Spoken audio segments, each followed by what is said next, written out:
थेट जाऊयात, चंद्रशेखर बावनकुळे बोलतात। जी आज दिल्लीला पुन्हा महायुतीची भाजपची महत्त्वाची बैठक होणार आहे। आजची बैठक निर्णायक ठरणार का आणि जागा वाटप आणि काही उमेदवार जाहीर होण्याची शक्यता आहे का?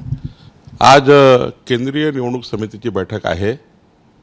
या बैठकीला साधारणतः राज्याचे आमचे सिटिंग जे आमदार आहेत आणि आमच्याकडे काही मागच्या वेळी आम्ही थोड्या मतांनी फरकाने हरलेल्या सीट आहे, यामध्ये चर्चा होईल आणि मला वाटतं की काही नावं या ठिकाणी आज अंतिम होतील।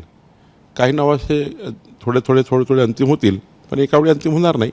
पण आज बऱ्यापैकी मला वाटतं की नावावर चर्चा होईल। सिटिंग आमदार आणि भाजपने मागच्या वेळेला ज्या जागा लढवलेल्या होत्या त्या जागांबद्दल आज चर्चा होणार आहे।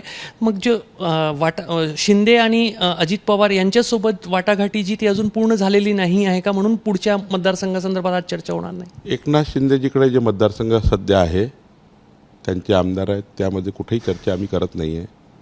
अजितदादाच्या आमदाराबद्दल कुठेही चर्चा आम्ही करत नाही। पण जे आज भाजपकडे आहे, शिवसेनेकडे आहे आणि राष्ट्रवादीकडे अजित पवारांकडे, ते सोडून बाकी मतदारसंघावर एकनाथ शिंदेही तपासणी करतात आहे, आम्हीही तपासणी करतो आहे, अजितदादाही तपासणी करत आहे की कुणाला तो मतदारसंघ सुटेबल आहे आणि जो जिंकेल त्याला मग त्या मतदारसंघाची साधारण सीट जाईल असं दिसतं आहे।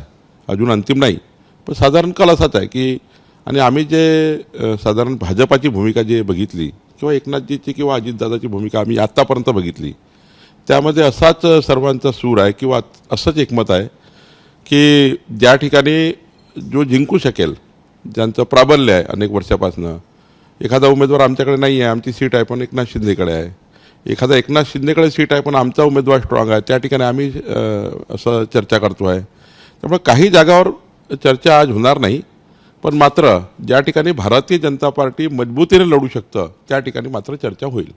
सिटिंग गेटिंग हा निश्चित केलेला, म्हणजे जे एकनाथ शिंदे आणि अजितदादांकडे जे आमदार आहेत तिथे भाजप नाहीच मागणार असं आहे, काहीच एक्सचेंज होणार नाही त्याबद्दल? त्या ठिकाणी 2-3 भाजपकडले आणि 2-3 त्यांच्याकडले असे मतदारसंघ आहेत जे सिटिंग गेटिंगही आहे।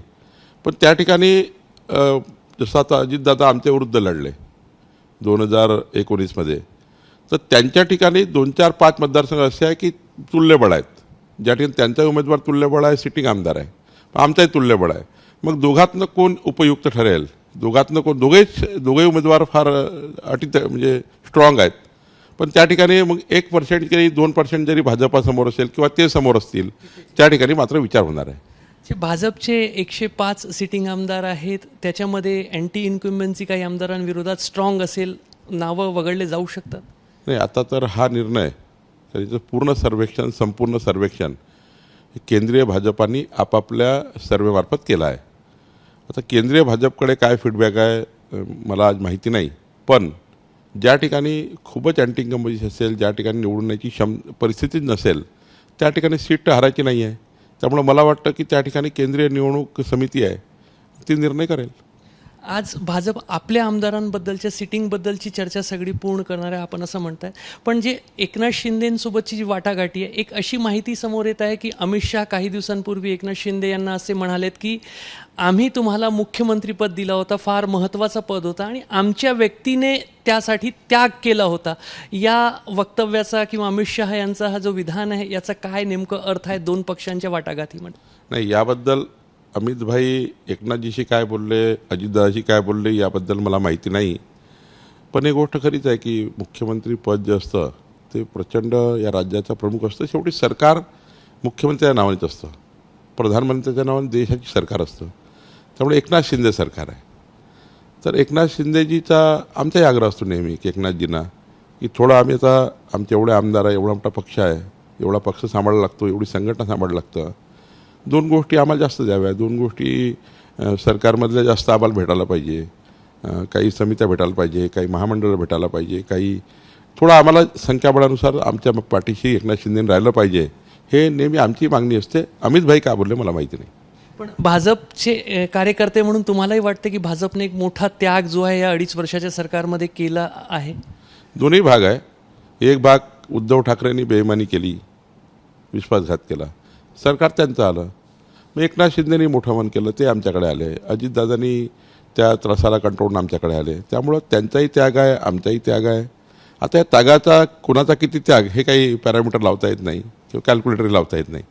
मला असं वाटतं की त्यांनी आपली समज लक्षात घेऊन, एकनाथजींनी आता मोठं मन करून, आम्ही काही थोडं कमी जास्त करून युती पुढे नेली पाहिजे आणि राज्याच्या 14 कोटी जनतेला युतीची गरज आहे हे पूर्ण केली पाहिजे.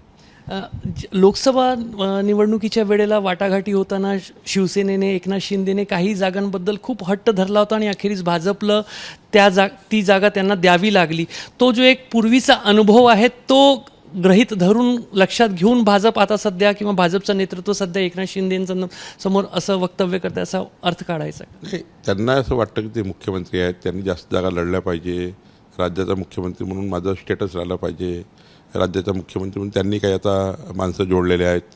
त्यांना असं वाटतं की आमचे माणसं पूर्ण त्या ठिकाणी निवडणुका लढले पाहिजे. साधारण कुणालाही वाटणार आहे, पण जिथे जिथे शक्यता आहे तिथेच लढलं पाहिजे. जिथे ते आम्ही शक्यता आम्ही लढलो पाहिजे. ताणतणाव करून निवडणुकीमध्ये पराभव होणे हे आम्हालाही काही परवडणार नाही, त्यांनाही परवडणार नाही, कुणालाच परवडणार नाही. त्यामुळे महायुतीमध्ये आम्ही एकत्रित पद्धतीने सर्व जिंकण्याकरता लढलो पाहिजे, हाच फॉर्म्युला आहे. संख्या वाढवण्यासाठी मतदारसंघ घेऊ नये. नाही, संख्या वाढवण्यासाठी मतदारसंघ कुणीच घेऊ नये, ना आम्ही ना कुणी. त्याला उपयोग काय? 180 लढलं ना 50-60 निवडून त्याला काय अर्थ आहे? जिथे आम्ही जिंकू शकतो तिथेच जिंकलं पाहिजे, तिथेच आम्ही लढलो पाहिजे. काल भाजपचे माजी आमदार आहेत नागपूर जिल्ह्यातले मल्लिकार्जुन रेड्डी, त्यांनी काल सकाळी वक्तव्य केले होते. काही एका प्रकारे पक्षाच्या नेतृत्वाच्या संदर्भात त्यांनी काही प्रश्नचिन्ह उपस्थित केले होते. मित्र पक्षाला जागा जाहीर होत आहे म्हणून लगेच भाजपनं काल निर्णय घेतला आणि त्यांना 6 वर्षासाठी निलंबित केलेलं आहे. एक स्ट्रॉंग मेसेज आहे भाजप नेतृत्वाकडून की बिलकुल यंदा म्हणजे फक्त भाजप नेतृत्वाविरोधात नाही तर मित्रपक्षाबद्दलही विधान खपवून घेतले जाणार नाही. मी अनेक वर्षापासनं 2 वर्षापासनं आमचे माजी आमदार रेड्डीजी यांना याबद्दलची सूचना देऊन ठेवली होती की रामटेकचे आमदार आशिष जयस्वाल हे महायुतीमध्ये सरकार आणण्याकरता, महायुतीचं सरकार आणण्याकरता महत्त्वाच्या रोलमध्ये होते. आणि जो अपक्ष आमदार ज्यांच्याकडे जाईल, जसं विनोद अग्रवाल आमच्याकडे आले, भाजपाची सीट दिली, आशिष जयस्वाल त्यांच्याकडे गेले शिवसेनेकडे, म्हणून त्यांना शिवसेना सीट मिळाली. पूर्वाश्रमीचे आशिष जयस्वाल हे धनुष्यबाणवत लढायचे. त्यामुळं एकदा महायुतीने निर्णय घेतला त्या ठिकाणी मग बंड पुकारणे भाजपच्या कार्यकर्त्यांनी सहन होणार नाही.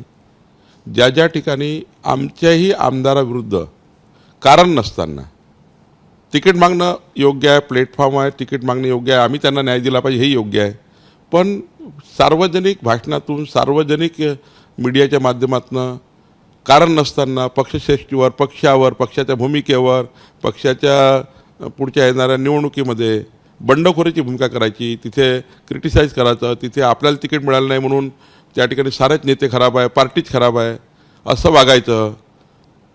ज्याला नाही पटत त्यांनी, आमची म्हणणं नाही आहे की बाबा त्यांनी त्या ठिकाणी पक्षामध्ये राहिलंच पाहिजे, पण ज्यांना खऱ्या अर्थाने बोलायचं आहे त्यासाठी देवेंद्रजी बोलू शकतात, गडकरी साहेब आहे, मी आहे, प्लॅटफॉर्म आहे, सर्वच बोलतात ना.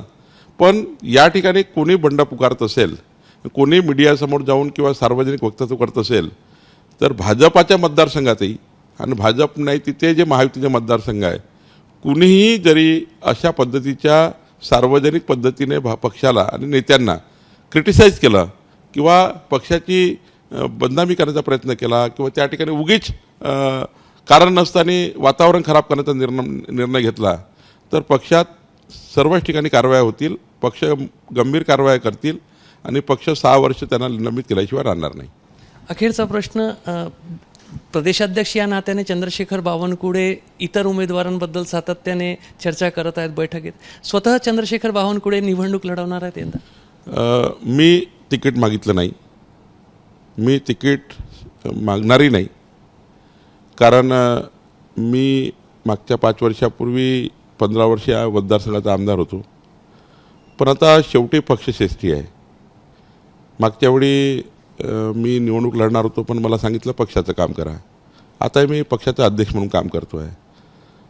माहीत नाही केंद्रीय निवडणूक समिती काय निर्णय घेईल, पण मी पक्षाला तिकीट मागितलं नाही किंवा पक्षाला त्या ठिकाणी काय वाटतं मला माहिती नाही.